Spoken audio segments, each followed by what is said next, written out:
So hi hello ನಮಸ್ತೆ, welcome back to my Suma lifestyle and Suma maker YouTube channel.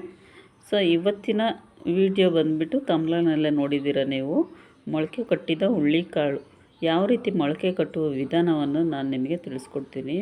So ಇದು ಒಂದು ಅರ್ಧ K ಜಿಯಷ್ಟು ನಾನು ಕಾಳನ್ನ ನೀಟಾಗಿ ಕ್ಲೀನ್ ಮಾಡಿ ಇಟ್ಕೊಂಡಿದ್ದೀನಿ. ಅದಕ್ಕೆ ನೀರನ್ನು ಹಾಕಬೇಕು. ಈ ರೀತಿಯಾಗಿ ಫುಲ್ಲಾಗಿ ನೀರನ್ನು ಹಾಕಿ ಒನ್ ಡೇ ಫುಲ್ ನೈಟ್ ಇದನ್ನು ಒಂದು 7 hour ತನಕ ಈ ರೀತಿ ನೆನೆ ಹಾಕಿ ಮುಚ್ಚಿ ಇಡಬೇಕು.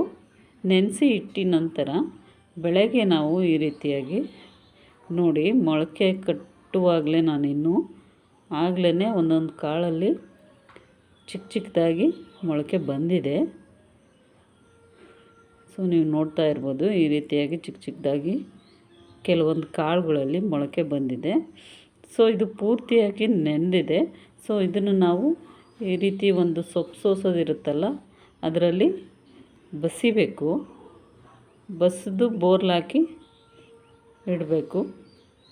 ಸೊ ಮೊಳಕೆ ಕಟ್ಟಿದ ಕಾಳು ಈ ರೀತಿಯಾಗಿ ಮಾಡೋದ್ರಿಂದ ತುಂಬ ಫಾಸ್ಟಾಗಿ ಬರುತ್ತೆ. ಮೊದಲೆಲ್ಲ ಬಟ್ಟೆಯಲ್ಲಿ ಕಟ್ಟಿ ಪ್ರೊಸೀಜರ್ ಮಾಡ್ತಾಯಿದ್ರು. ಕಟ್ಟಿಬಿಟ್ಟು ನೀಟಾಗಿ ಒಂದು ಡಬ್ಬಿಲಿ ಹಾಕಿ ಮುಚ್ಚಿ ಇಡ್ತಾಯಿದ್ರು.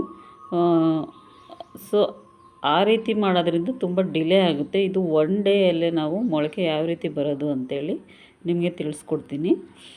ಒಂದು 2 daysಲ್ಲಿ ನಾವು ಮೊಳಕೆನ ತುಂಬ ಚೆನ್ನಾಗಿ ಬರುತ್ತೆ.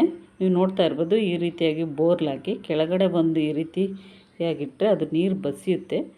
ನೆಕ್ಸ್ಟ್ ಇದಕ್ಕೆ ನಾವು ಅದಕ್ಕೆ ಸರಿಯಾದಂಥ ಒಂದು ಚಿಕ್ಕ ಪ್ಲೇಟ್ನ ಮುಚ್ಚಿ ಇಡಬೇಕು.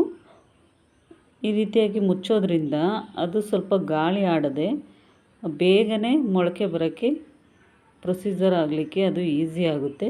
ಸೊ ನೆಕ್ಸ್ಟ್ ಇದಕ್ಕೆ ಇನ್ನೊಂದು ಪ್ಲೇಟನ್ನು ಮುಚ್ಚಿ ಈ ರೀತಿಯಾಗಿ ಇಡಬೇಕು. ಇದು ಬೆಳಗ್ಗೆ ಮಾರ್ನಿಂಗ್ ನಾನು ಈ ರೀತಿ ಮಾಡ್ತಾ ಇರೋದು. ಸೊ ಮಾಡಿದ ನಂತರ ನೆಕ್ಸ್ಟ್ ಡೇ ಮಾರ್ನಿಂಗ್ ನಾವು ನೋಡಿ, ಇವಾಗ ಓಪನ್ ಮಾಡ್ತಾ ಇದ್ದೀನಿ.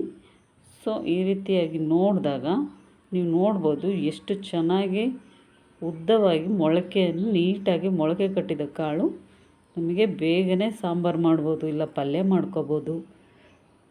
ತುಂಬ ಚೆನ್ನಾಗಿ ಬಂದಿದೆ. ಸೊ ಹೆಲ್ದಿಯಾಗಿ ಕೂಡ ಇರುತ್ತೆ. ಈ ರೀತಿ ಮಾಡಿ ನಮಗೆ ಎಷ್ಟು ಬೇಕಷ್ಟು ಫ್ರಿಜ್ಜಲ್ಲಿ ಸ್ಟಾಕ್ ಮಾಡಿ ಇಟ್ಕೋಬೋದು. ಸೊ ನೀವು ನೋಡ್ತಾ ಇರ್ಬೋದು, ಎಲ್ಲ ಕಾಳುಗಳು ಸಹ ಈ ರೀತಿಯಾಗಿ ಎಷ್ಟು ಚೆನ್ನಾಗಿ ಗ್ರೋತ್ ಆಗಿದೆ ಅಂಥೇಳಿ. ಸೊ ಇನ್ನೂ 2 days ಬಿಟ್ಟು ಇನ್ನೂ ಚೆನ್ನಾಗಾಗುತ್ತೆ, ಏನು ಹಾಳಾಗೋದಿಲ್ಲ. ಸೊ ಈ ವಿಡಿಯೋ ನಿಮಗೆ ಇಷ್ಟ ಆಗಿದ್ದಲ್ಲಿ ಲೈಕ್ ಮಾಡಿ, ಶೇರ್ ಮಾಡಿ ಮತ್ತು ಕಮೆಂಟ್ ಮಾಡಿ. ನೆಕ್ಸ್ಟ್ ವಿಡಿಯೋದಲ್ಲಿ ಸಿಗ್ತೀನಿ. ಬಾಯ್.